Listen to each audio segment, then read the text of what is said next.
I knew I was getting fired before they did. It wasn't a hunch. It wasn't paranoia. It was fact. Cold, calculated, and inevitable. For weeks, I had seen the signs. The stolen glances between executives when I walked into a room. The sudden removal from high-profile projects I once spearheaded. The unanswered emails that used to get an immediate response.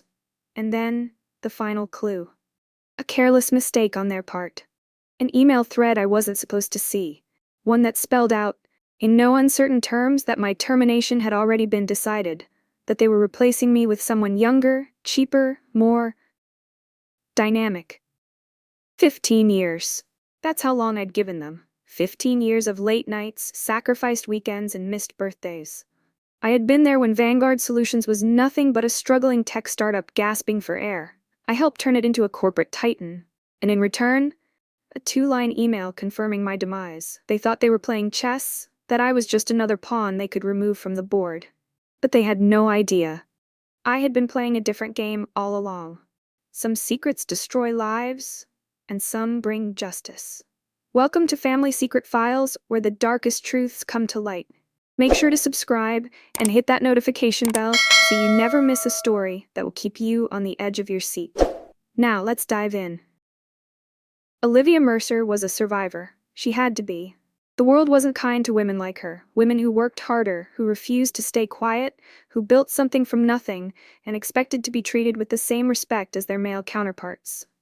At 38, Olivia was the kind of woman people underestimated until it was too late. She wasn't loud. She wasn't flashy. She didn't need to be. Power wasn't about showing off. It was about knowing where the cracks in the foundation were, and how to make them crumble when the time was right. Her rise through Vanguard Solutions had been slow, but unstoppable.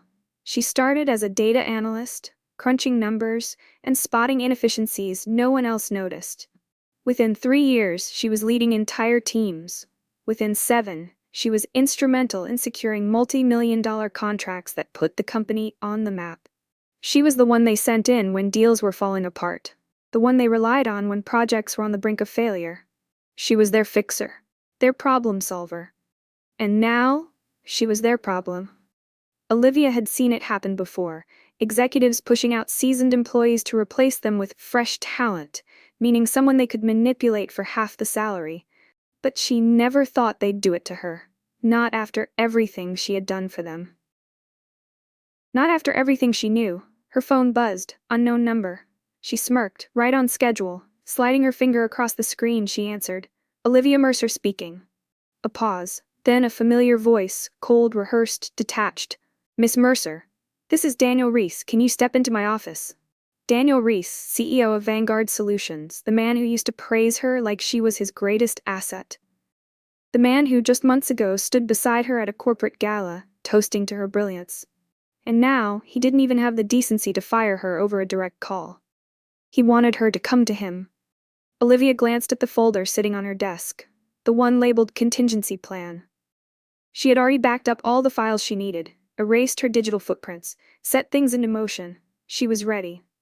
Of course, Daniel, she said smoothly. I'll be right there. The elevator ride to the top floor felt slower than usual, not because of nerves. Olivia had moved past that stage weeks ago, but because she was savoring the moment. Most people in her position would be blindsided, humiliated, reduced to begging. Not her. She stepped into the executive wing, cold, sterile, polished to perfection. The glass walls, the minimalist furniture, the soulless air of wealth. People stared as she walked past, some with pity, some with curiosity, some with fear. They knew, maybe not all of them, but enough.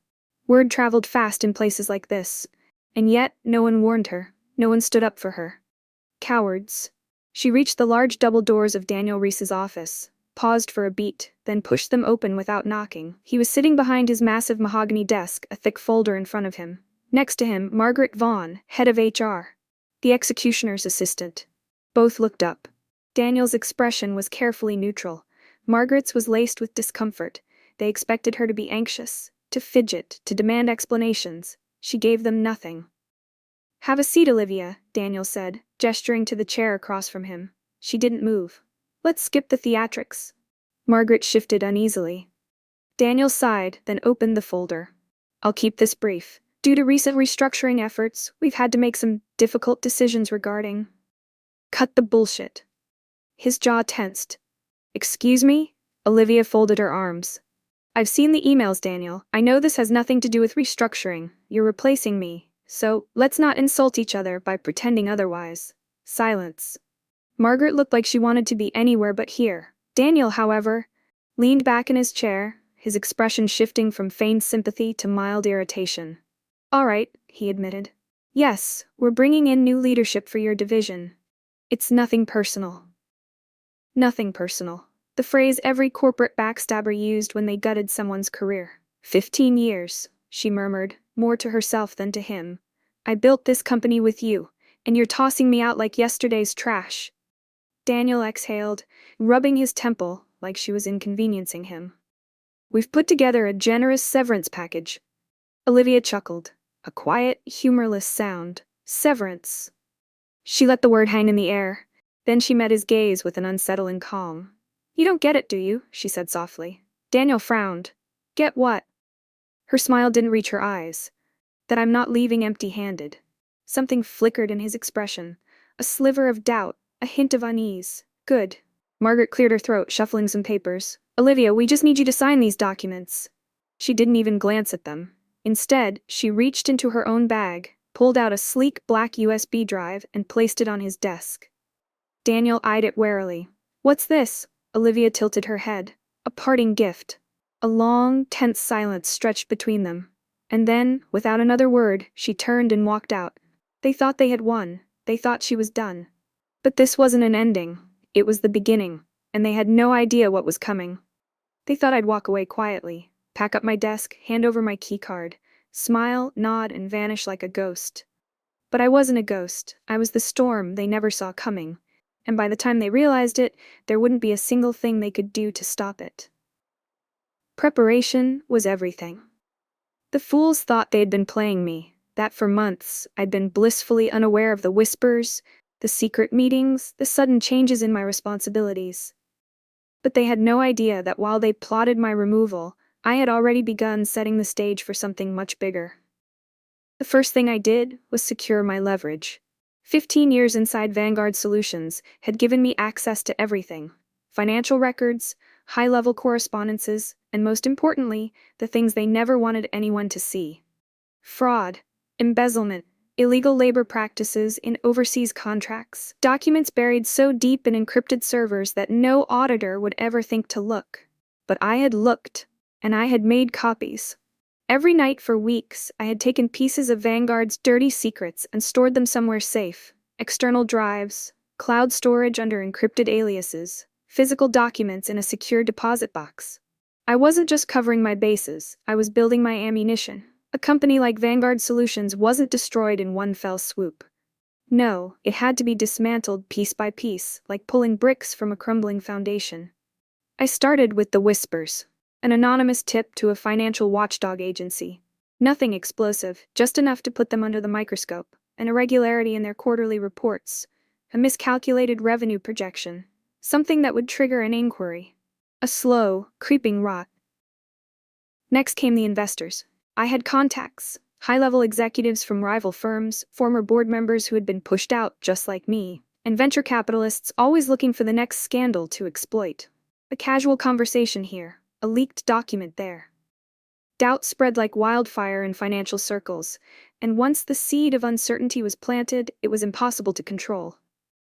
Then, the internal sabotage. I had made sure my replacement, some fresh-faced MBA kid named Nathan Cole, walked into a minefield. The files I had accidentally forgotten to hand over? Corrupt. The project workflows I had organized for him? Completely misaligned. He would drown in the chaos before he even realized he was underwater. The first week after my departure, I kept my distance. It wasn't time to strike yet. Instead, I watched, waited, listened. The first reports came in, whispers of a financial audit on the horizon. Investors growing restless, key clients delaying contract renewals. Then, the internal emails. Thanks to a backdoor access point I had discreetly left behind, I still had eyes inside their system. I watched them scramble. Daniel Reese's name appeared in email after email. His tone growing increasingly sharp, his messages laced with urgency. Who leaked the Q4 reports? We need immediate damage control on the Forbes article. Nathan, what the hell is happening with the Sterling contract? The cracks were forming faster than I expected. And I wasn't done yet. One night, exactly 10 days after my firing, I made my first real move. A single email. Anonymous, untraceable. It landed in the inbox of Jennifer Huang, a tenacious investigative journalist known for ripping apart corporate corruption. The subject line? What Vanguard Solutions doesn't want you to know. Attached, a carefully curated selection of leaked documents detailing financial fraud, offshore tax evasion, and internal reports of employee mistreatment. Not everything. Not yet. Just enough to start a fire they couldn't put out. The next morning, the headline dropped. Exclusive. Internal documents suggest Vanguard Solutions involved in financial misconduct.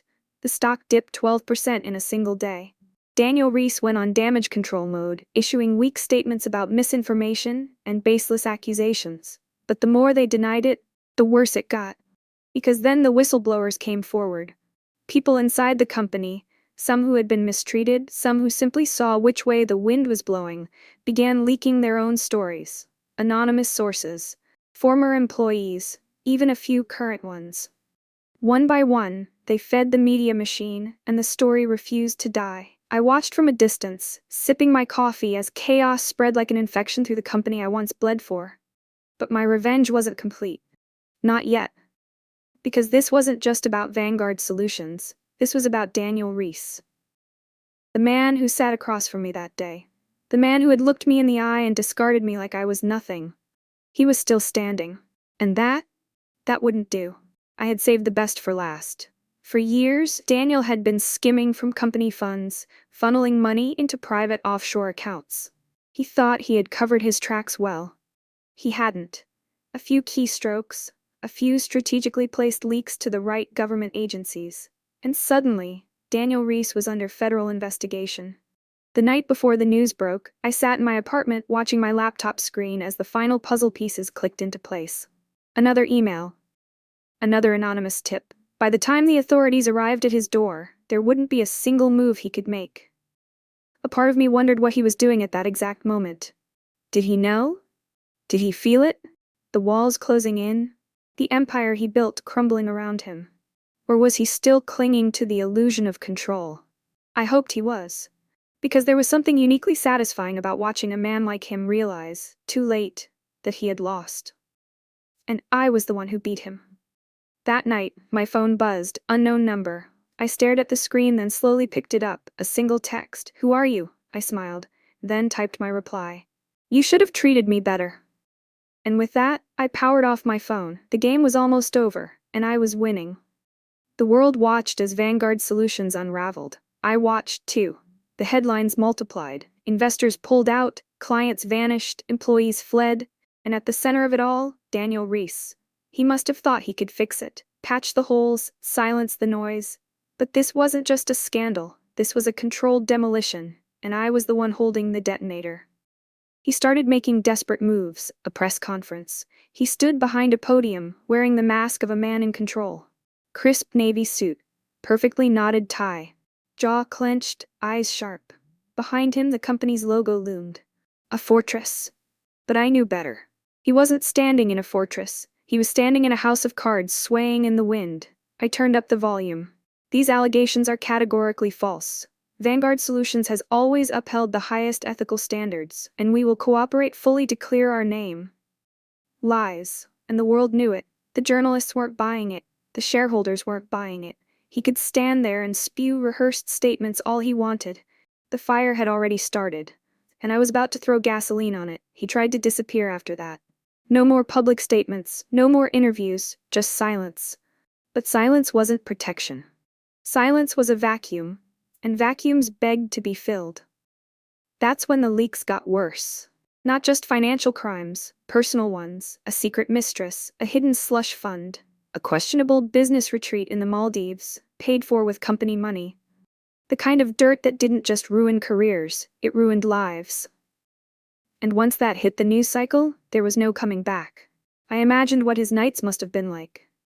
Did he sit alone in his cold penthouse, drinking expensive whiskey, watching his empire disintegrate in real time? Did he refresh his news feed every few seconds, hoping, praying that something, anything would stop the freefall? Did he stare at his phone, waiting for a call that would never come? I hoped so. I hoped he was drowning in his own helplessness, because that's what he had done to me. And this was justice. Then the moment came, the one I had been waiting for. A breaking news alert flashed across my screen. Federal authorities raid Vanguard Solutions headquarters, CEO Daniel Reese under investigation. I leaned back in my chair, took a slow breath, savored it.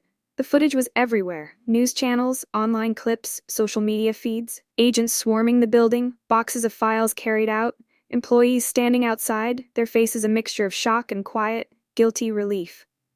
And Daniel? They caught him leaving through the side entrance, head down, shoulders tense. Not in handcuffs, not yet. But that was only a matter of time. I got another text that night, this time from an actual number. His number. "We need to talk." I stared at the message for a long moment, let the weight of it settle in. Then I typed back, "No, Daniel, we don't." And I left him on read, because for the first time in his life, he didn't get to decide how this ended. I did, and I wasn't finished yet. Daniel Reese was finished. He just didn't know it yet. Not entirely. Not in the way that mattered.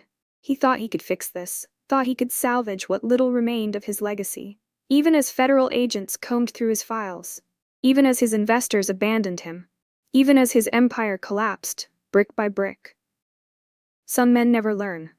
Some men refuse to believe that they can lose. And Daniel Reese? He was the kind of man who thought he was untouchable. Until I proved him wrong. I watched as he spiraled. His name became poison. The company distanced itself, calling it a necessary restructuring as they stripped him of his title. Corporate vultures swooped in, gutting Vanguard Solutions for parts. Stock value in freefall, legal fees piling up. All his so-called allies, men who once shook his hand, smiled for photo ops, toasted him at exclusive dinners, pretended they never knew him. And through it all, I waited. Because his world wasn't done crumbling yet. Not until I gave it one final push. A scandal can destroy a career. But a conviction, that erases a man from history. The authorities had what they needed. Enough to bring charges. Enough to drag him through the courts for years. But I wanted more than that. I wanted to watch him lose everything. Not just money, not just power. I wanted him to lose himself. So I sent one last message. A simple email. No sender name, no traceable origin, just a few lines of text. "You took everything from me. Now it's your turn. You don't know who I am, but I know you. And I know what you've done. See you at the finish line." I imagined him reading it, his hands tightening around his phone, his heart pounding in his chest. A man like Daniel Reese didn't fear prison. Not really. Men like him always thought they could buy their way out, twist the system, manipulate the right people. But this unknown enemy?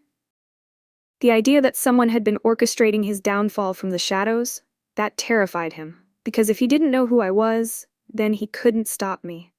The trial was a circus. Cameras flashed, reporters swarmed, every detail of his crimes laid bare for the world to see. Wire fraud, securities violations, tax evasion, every charge stacking higher and higher until even his most expensive lawyers couldn't dig him out. And in the front row, sitting among the spectators, was me. He never saw me, never recognized me. To him, I was just another face in the crowd, and yet I was the reason he was here. Sitting at that defense table, sweating under the weight of his own guilt, knowing deep down that there was no escape, that I had won. The verdict came swift and brutal, guilty, on all counts. Daniel Reese, the once untouchable titan of industry, now just another disgraced fraudster facing 25 years in federal prison. The courtroom buzzed with hushed whispers. His lawyers sat in stunned silence. And Daniel? For the first time he looked small, insignificant, like a man finally realizing that his kingdom was nothing more than sand slipping through his fingers. I stepped outside the courthouse, breathing in the crisp air. The sky stretched wide and open above me. No weight on my shoulders, no bitterness in my heart, just satisfaction. Because I didn't just destroy Daniel Reese. I erased him. He would rot in prison while the world moved on. His name would fade into obscurity, nothing more than a cautionary tale. A footnote. And me? I would walk away, free, victorious, finally whole again. I didn't need to see him again, didn't need to hear his voice, didn't need to gloat. He would spend every night in that cold prison cell, staring at the ceiling, wondering who had done this to him. And that was enough. Because he would never know. He would never find me. And I would never think about him again, not even once. If you enjoyed this story of cold, calculated revenge, don't forget to like, subscribe, and hit that notification bell so you never miss another chilling tale. What would you have done in her place? Let me know in the comments below. And remember, karma always comes full circle. See you in the next one.